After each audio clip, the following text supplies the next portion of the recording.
சக்தி என் அன்பு தங்கமே, உன் வாழ்க்கை துணை உனக்காகவே படைக்கப்பட்டவர், கடவுளால் இணைத்து வைக்கப்பட்டவர். இப்பொழுது இருக்கும் சூழ்நிலையை வைத்து எந்த ஒரு முடிவையும் நீ எடுக்காதே. சிறிது காலம் பொறுமையாக இரு, அனைத்தையும் நான் மாற்றுவேன்.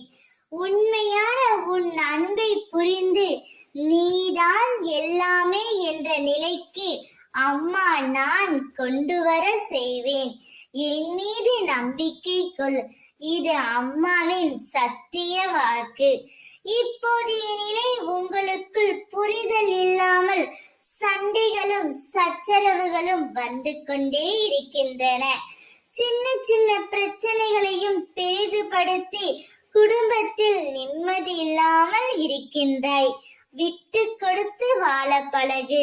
உன்னையே உயிராக இருக்கும் உறவை சின்ன சின்ன பிரச்சனைகளுக்காக கண்கலங்க வைக்காதே தங்கமே.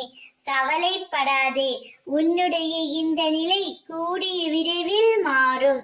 நீயும் உன் துணையுடன் சந்தோஷமாக இருக்க போகின்றாய். உன்னையும் உன் துணையையும் சேர்த்து வைத்து நோய் நொடி இல்லாமல் நீண்ட ஆயுளை தந்து அந்த ஆயுட்காலம் முழுவதும் உனக்கு மகிழ்ச்சியை மட்டுமே தரப்போகின்றேன். வாழ்க்கையில் இது நாள் வரை நீ பட்ட துன்பங்கள் அனைத்தும் விலகப் போகின்றது. உன் துணையிடம் நான் சொல்வதை கண்டிப்பாக சொல். நீங்கள் இருவரும் ஒன்று சேர்ந்து நல்ல வாழ்க்கையை வாழப் போகின்றீர்கள். மகிழ்ச்சியாக இருப்பீர்கள். ஓம் சக்தி.